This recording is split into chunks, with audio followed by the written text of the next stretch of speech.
Rais wa taasisi ya Al-Hikma Foundation Sharif Abdul Qadir Al-Ahdal amewataka waumini wa dini ya Kiislamu kuweza kushikamana na kitabu kitukufu cha Qur'an pamoja na sunna za Bwana Mtume Muhammadin sallallahu alaihi wasallam ambazo ni hadithi, tofauti na baadhi ya watu ambao wao wameamua kushikamana na Qur'ani tu na kuto kuhitaji maelezo mengine yote kutoka katika sunna, kwani Sheikh ameeleza kwamba kuna baadhi ya aya haziwezi kuleta maana ya moja kwa moja bila kupata tafsiri halisi kutoka katika sunna ya Mtume ambao ni hadithi.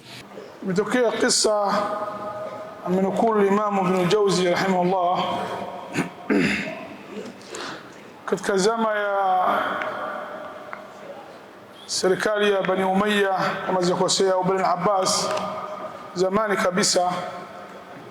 Yuko mtu amekamatwa siku ya haji, watu wanatawafu katika Kaaba, tawafu al-ifada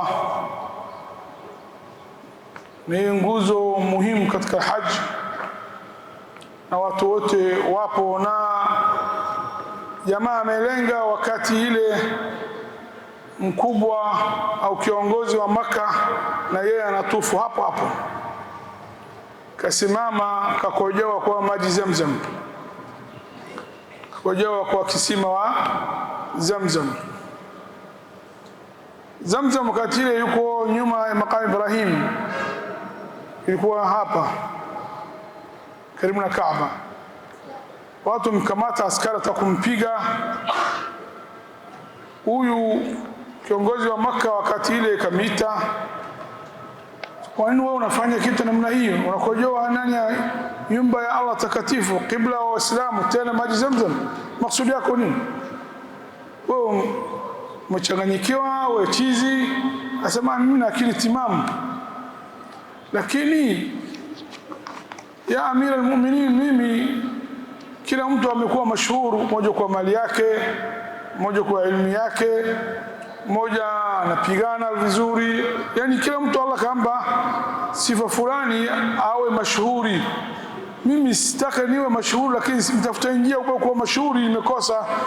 Nimeona hii chance kukojoa nyumba ya Allah, tena sehemu takatifu, siku utakufu, siku na takatifu vile vile, siku ya haji na sehemu takatifu katika maji takatifu, ili watu wa haji wakati wanarudi kwao wanasema jamaa fulani bin fulani kakojoa ndani ya Zamzam, sima Zamzam. Sasa watu wengine si hivi, wanakojoa ndani ya social media. Ndio watu siku hizi, Mungu ambe hidayah, wao wanasema wao wanataka Qur'ani tu, kila kitu Qur'ani. Wilete aya Qur'ani. Na Mtume ashatambua hawa watu aina hii kabla miaka 1400. Mtume kasema itakuja zama, naona hivi kwa macho yangu, mtu mwanaume amekaa katika kochi, maana ameshiba na kibri, mtu anamletea hadithi yangu mimi, Mtume kasema hivi, anasema mimi sitaki, mimi na wewe tutafanya mjadala au marjai yetu, katibu yetu ni kitabu ya Allah tu. Kitu yoyote kitabu ya Allah amehalalisha tutahalalisha, kitu yoyote kitabu Allah ameharamisha sisi tutakuwa tuna haramu. Kisha Mtume kasema sallallahu alaihi wasallam, wa inma harama Rasulullah, hawajua hao kitu yoyote Mtume sasa ameharamisha, amethibiti kwake ameharamisha, ni sawa sawa kama ameharamisha nani? Mungu. Mtume hawezi kuongea kwa matamanio, kama Allah anasema ma yantiqu anil hawa in huwa illa wahyun yuha. Na Allah katika sura an-Nisa aya 150 mpaka 51 anasema ifuatayo. Wewe Uislamu, angalia sura an-Nisa na sura ya 3 aya 150 mpaka 51.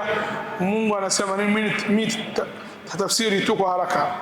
Mungu anasema watu wale wanamkufuru Mungu na wa mitume, na wanataka kutenganisha baina ya Allah na mtume wake, na wanasema tunaamini baadhi na wengine tunakataa. Na Mungu anasema wanataka kutumia hile ni madhhabi yao, desturi yao. Mungu anasema ulaika, hawa watu aina hii. Watu aina gani Waislamu? Wanataka kutenganisha baina Mungu na mtume wake. Mtume wote ametuma kuanzia Nuh alayhi salam mpaka Mtume Muhammad sallallahu alayhi wasallam. Mungu anasema hawa watu namna hii, humul kafiruna haqqan, kweli kweli hao ni kafiri, hakuna kafiri mwingine isipokuwa hao ni kafiri tu. Na tumejandaa hawa kafiri adhabu siku kiyama ni itamdhalilisha. Kisha Mungu anaendelea aya 151 Nisa anasema, na wale muumini wameamini Mungu na mtume wote na hawajatenganisha baina mmoja wao, hao ni muumini kweli, na Allah siku kiyama atampa thawabu nyingi, na Mungu ana sifa ya kusamehe na kuhurumia. Aya 150 mpaka 52 Surah An-Nisa, angalia vizuri. Na sisi Waislamu tunasema nini? La nufarriqu baina ahadin min rusuli, Mola wetu sisi hatutafawatishi baina mtume wa Allah wote. Kwa nini? Wayahudi wameamini wa mtume wote isipokuwa wamekataa Isa na Muhammad alayhi salam. Wakristo wamekubali wanabii yote, wamekataa wao vile vile mtume Muhammad sallallahu alaihi wasallam. Na jamaa anaitwa Samiriyun, wao wasema baada Musa amekuja nabii anaitwa alayhi salam Yusha. Baada Yusha hawaamini mtume yoyote. Hawa watu sifa zao wanaamini baadhi ya mtume na baadhi wanamkataa. Lakini sisi tunasema nini? Tumeamini bibi la nufarriqu baina ahadin min rusulihi, hatufariqishi tofautisha baina nabii wa mtume wa Allah Ta'ala wote. Na mtume katika hadithi anasema sisi wa nabii ndugu, mfano kama baba mmoja ana watoto wa mwanamke zaidi ya moja. Huyu mamake Fatima, huyu mamake Halima, huyu mamake Aisha, lakini baba yao nani? Mmoja. Manake desturi yao kwa chini wana tofauti, lakini kwa tauhidi, kwa dini ya Allah yote ni kitu mmoja. Kuanzia mtume Nabii Adam alayhi salam mpaka mtume Muhammad, wote hao ni muslimun, hao wote waislamu. Mtume kasema hivi sallallahu alayhi wasallam, yeyote ndugu zangu waislamu anakataa sunna ya mtume, akili yake timam, hajatumia dawa kulevya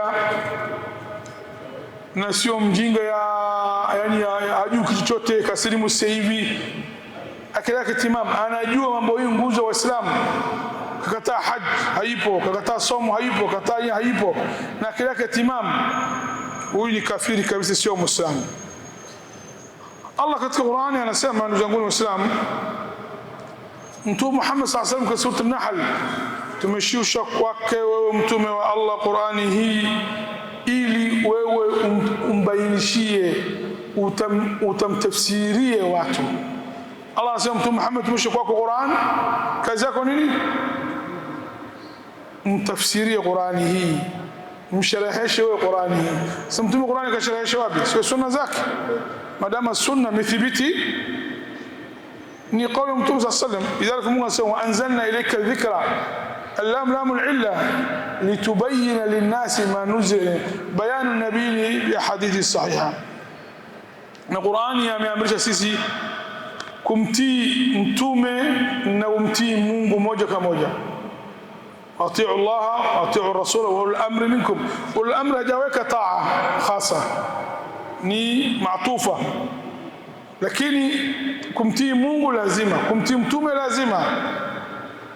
Ndugu Waislamu, aya nyingine Mungu anasema man yuti ar-rasula faqad ataa Allah, yeyote anamfuata mtume, anamtii mtume, anamkubali maneno ya mtume sallallahu alaihi wasallam ambaye kwake imethibiti kwa mtume, hii mfano wake sawa sawa kama memtii nani?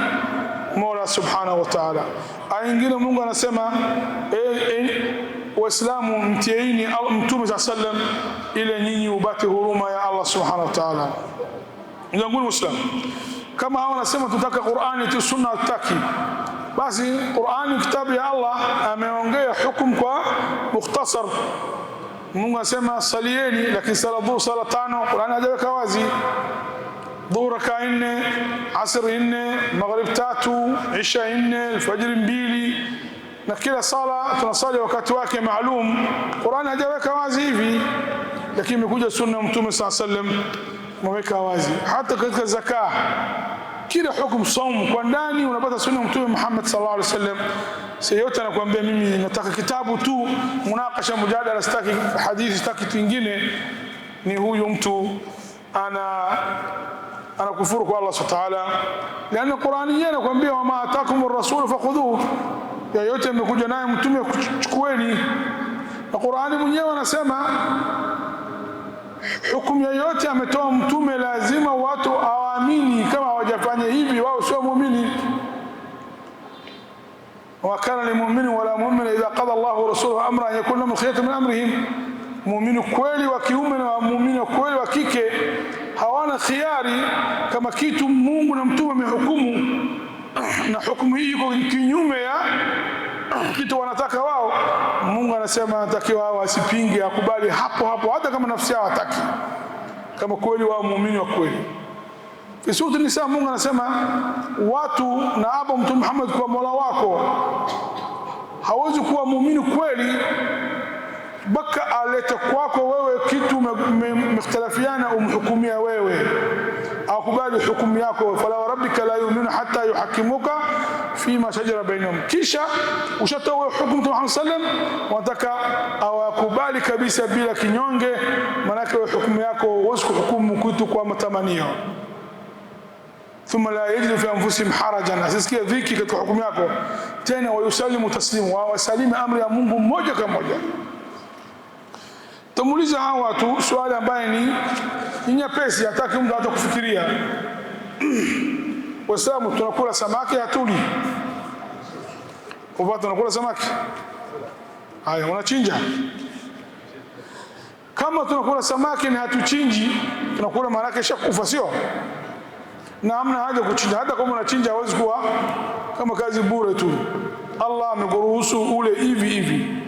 Lakini kama tunategemea Qur'ani peke yake tu, samaki wetu ni haramu. Kivipi?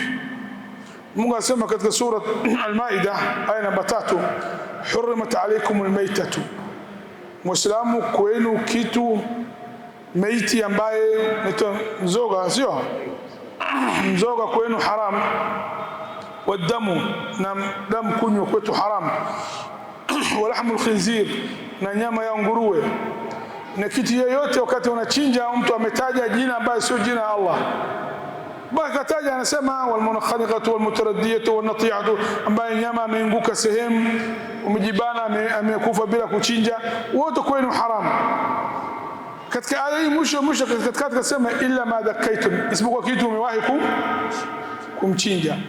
Sasa maadamu Qur'ani ameweka wazi kila hajachinjwa kwetu ni maiti au zoga ni haram, kwetu ni zoga ni haram, basi mleteni aya katika Qur'ani tu, sio nataka Qur'ani tu nyinyi. Samaki haipo katika hii, hawezi kupata. Tabata wapi? Kwa sunna Mtume Muhammad sallallahu alaihi wasallam anasema Allah katika Qur'ani ameharamisha kwenu Muislamu asile kitu hajachinjwa na asinywe damu, lakini Allah ametoa hii katika haramu hii kitu mbili ruhusa kwenu, samaki na jarad. Jarad ni mzoga, nzige na samaki haipo katika hii, ni ruhusa kwenu. Sasa tumepata wapi? Katika sunna Mtume Muhammad sallallahu alaihi wasallam. Na damu kwetu ni haram, lakini ini ni damu. Wakati tunakata ini unaona damu, lakini damu imeganda na tihal nitwa marar, tihal hii kama ini, lakini inamfuata utumbo kubwa hivi, yuko kwa tumbo hivi, na kama unakata ina rangi ya jivu, kama unakata toka damu. Sio mapafu mbili, moja hii mandama. Sasa mandama na asili yake nini? Damu. Kata unaona damu, na hii ni damu. Kwa nini damu hii? Watu wengine hoteli nyingine wanafanya ghush, wanagandisha damu wanakuuzia kama ini. Unaona, wanagandisha, wanaweka damu fulani, kumbe wanakula damu. Unaona katika YouTube wanatengeneza, wanachukua damu, wanachinja mbuzi, wanagandisha, wanakata, wanakupikia, wanafikiri ini. Sasa ini asili yake ni damu meganda, na mandama damu. Mtume anasema katika damu ya binadamu Muislamu haitaki kunywa damu hivi, ni haramu. Na haitakiwa kula kitu ambaye hajachinjwa, isipokuwa samaki na nzige na ya pili nini? Damu, ini na mandama. Sasa hao tunamwambia nyinyi unasema unataka Qur'ani tu, bona samaki usile, ni haram. Basi usile kina songoro hii changu nini usile, sio Qur'ani nasema haram. Zangu Waislamu yote anakataa kitu hukumu Allah amehalalisha au amefaradhisha kama zaka na haji, som, amekataa, hii itakuwa huyu sio Muislamu. Zangu Waislamu, namalizia Umar bin Khattab anasema itakuja watu Waislamu watafanya nyinyi mjadala, munakasha, wanatumia katika shubuhat al-Qur'an. Qur'ani kama Ali atasema hapo, utaona maneno Qur'ani ni mukhtasar. Maana Qur'ani kama takuwa sura 1000 tasbihi hifadhi Qur'an, sisi Allah kaweka mukhtasar, hukum katiba ndogo, lakini tafsiri Qur'ani sunna ina tafsiri. Mtume anasema inni utitu al-Qur'ana wa mithluhu ma'a, Allah karibu Qur'ani na niiba kitu kingine nafasi yake ya Qur'ani ni sunna zake. Sijui leo vizuri. Sasa Qur'ani yuko ayat hayuko wazi, maana yake Yesu kupeleka hivi na hivi. Maana Mungu sura Al-Imran mwanzo kasema Qur'ani yuko muhkamat, yuko hukumu nyingine yuko wazi, na yuko sehemu nyingine Qur'ani mutashabih, hayuko wazi. Fa amma alladhina fi qulubihim zayghun, watu katika moyo yao yuko upotovu, wao wana nia mbaya kwa Waislamu, takupoteza Waislamu. Fayattabi'una ma tashabaha, wanachukua ile ambayo ayat Qur'ani hayuko wazi. Sio vizuri. Mungu shida yao nini? Ibtigha alfitna, hata kufitinisha watu, kumpoteza watu, kuleta taharuki baina jamii ya Waislamu. Wengine walisoma dini Waislamu wanawabaika, na Mungu asema ma ya'lamu ta'wilahu illa Allah. Na tafsiri aya hii mutashabahat hajui kweli isipokuwa Allah. Na wengine warasikhuna, watu ulama vigogo katika ilmu, na wao wanajua. Arwa wengine kuja warasikhuna fil ilmu, anasema kitu mutashabih hatumjui, Mungu anajua maana yake. Umar anasema itakuja watu kufanya mdahalo na mjadala na nyinyi, wanatumia Qur'ani ambayo ayat hayuko wazi. Umar katoa mwongozo kwangu na kwako, tufanyeje hawa watu? Fakhudhuhum bisunan, nasema Umar tumbeleke katika hadithi ya Mtume sallallahu alayhi wasallam, katika sunna ya Mtume sallallahu alayhi wasallam, fa inna ashab as-sunani a'lam bi kitabillah. Sunna wa hadithi ya Mtume sallallahu alayhi wasallam, ulama al-hadith wanajua jinsi kutafsiri maneno ya Mtume. Kama mimi hapa naambia haya, wewe unakubali Qur'ani? Sio kubali Qur'ani? Utaki kingine, samaki usile, shambana. Niletee aya nasema samaki halali, shambana. Hamna njia isipokuwa kubali sunna ya Mtume. Sio hivi. Ni atasi. Ali ibn Abi Talib anasema wakati Ibn Abbas anaenda kufanya munakasha na watu wanaitwa Khawarij. Khawarij wamekufurisha wasahaba zote, na Mtume kamhadhirisha watu aina hii, anasema utakuja watu umbwa wa motoni, kilabu ahli an-nar, sharrul khalq wal khaliqa. Hakuna katika Allah watu wameumba mbaya kuliko wao. Wao tabia yao ni kumkufurisha Waislamu. Kila Muislamu kidogo kafiri. Hao al-Khawarij maarufu wamekufurisha Ali na kundi yake, wamekufurisha Muawiya na kundi yake, wanaona wao ni Waislamu sahihi na wengine wote wabotea. Na katika wao hakuna mtu hata ameona Mtume. Ibn Abbas walikuwa kipofu wakati ile ameenda kufanya naye mdahalo. Ibn Abbas tunamjua nani radhiallahu anhuma. Wakati Ibn Abbas anaenda, Ali ibn Abi Talib kamba nasaha hii, kamwambia la tukhasimuhum bilquran, usifanye munakasha Qur'ani peke yake. Kwa nini? Fa inna alqur'ana hammalun, lana Qur'ani aya yake nyingine inabeba maana zaidi ya moja.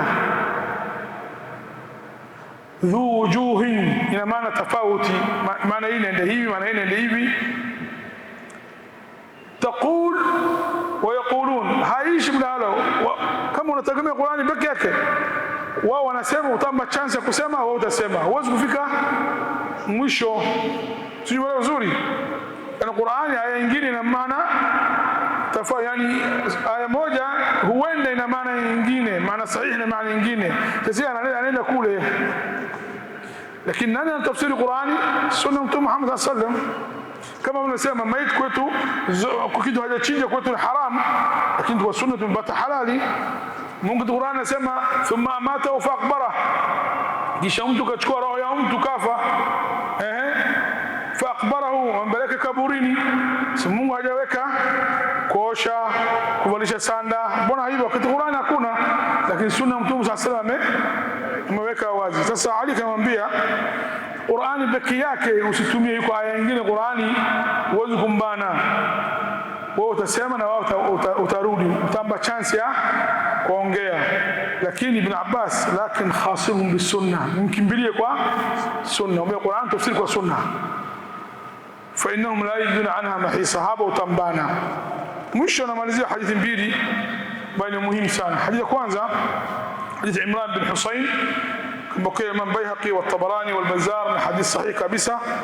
Mtume shatambua kama nimesema watu aina hii watakuja.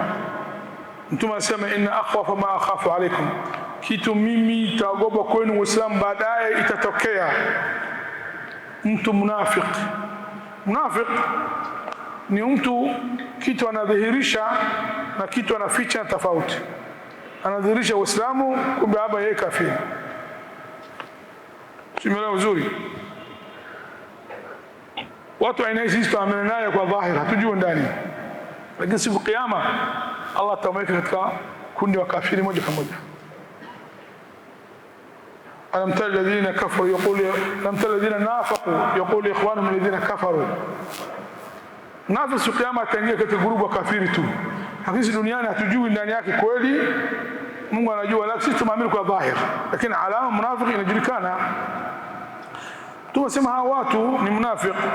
Alimu lisan, ay salitu lisan, ana baraka na kuongea vizuri. Yujadil fi alquran, akwambia ndio Qurani tu, walete aya tu, si Qurani, iko Qurani hakim. Hiyo hakim tena za hakim. Riwaya nyingine sema yujadil alquran ni hadithi. Sasa watu mtume shahadharisha tuwe naye sisi makini Waislamu. Hadithi ya mwisho Mtume anasema Waislamu tumeacha kwenu kitu mbili, kama umeshika naye nyinyi kitu hii mbili, baada yangu mimi huwezi kupotea nyinyi.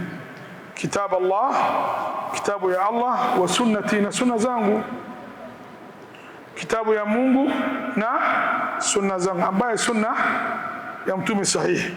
Mtume anasema walan yatafarraqa, na kweli vitu hii mbili hawezi kutengana. Kitu mbili nani Sheikh? Kitabu na sunna. Kitabu ya Allah na sunna zangu sahihi. Mtume anasema shikemaneni vizuri Waislamu, na hao kitu mbili hawezi kutengana. Kisha Mtume anasema hata yarida alayya alhawd, baka wanakuja kitabu na sunna siku kiyama. Haudhi swali nini? Birika huyo. Mama tunasema siku kiyama, anasema katika birika haudhi anamchota maji kwamba Waislamu. So hivi kila mtu birika hii anakunywa, au kulateni hii anakunywa, au haudhi hii anakunywa, habati kiu tena. Mama tunasema Allahumma asqina min haudhi nabiyika Muhammad, tutuba zetu katika birika ya Mtume sallallahu alaihi wasallam, tube maji. Sasa Mtume anasema wakati anasimama kule katika ile birika, na hadithi Muslim imekuja Mtume anachota maji, watu wa kwanza Mtume anaomba watu wa Yemen, sahih Muslim, anaanzia wao kwanza. Almuhimu, mtu wakati kule wote anaomba watu maji kiu, watu hali ngumu, wanasema niko bale inakuja kwangu mimi kitabu ya Allah na sunata Mtume sallam, wanatembea pamoja, wanakuja kwangu. Yani hawezi kuachana kitu, maana yake hivi hawezi kutengana duniani, na yote kutenganisha kitu mbili tofauti, maana yake haipo katika njia sahihi.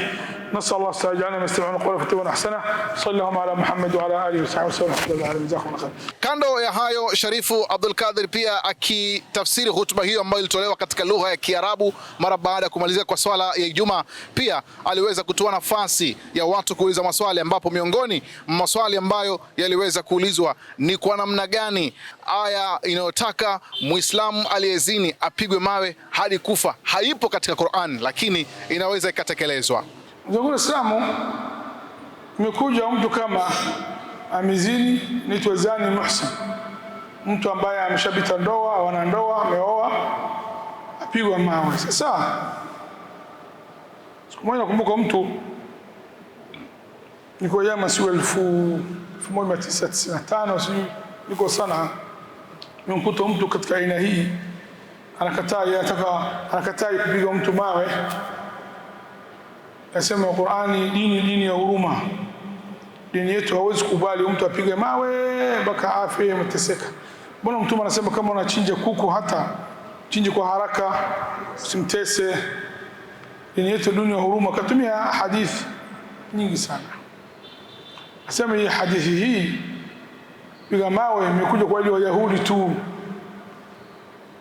Mimi sikizi bana, Imam an-Nawawi, Imam Ibn Mundhir, Ibn Hajar, ulama zetu wote Shafi'ia wa Hanabila wote wamenukulu ni ijma' na hadithi iko sahihi kabisa. Hadithi iko sahihi, haina shaka. Lakini kumpiga mawe mtu mpaka afe na sharti sio open, lazima patikana serikali ya Waislamu ipo, katiba wa Waislamu ipo. Tanzania hawezi kufanya hivi, hii sio nchi ya Waislamu. Sio vizuri. Tena watu wanne aone, sio muona uko pamoja uchi, mpaka aone. Imekuja hadithi hivi, miko yuko ndani ya sufuria, yani wazi. Na hii itakuwa rahisi mzanguni. Kaja mtu kwa Umar anasema mimi naona fulani na fulani wanazini, wako uchi, mume yuko juu, mwanamke yuko chini, stari zina. Umar akasema umeona wewe?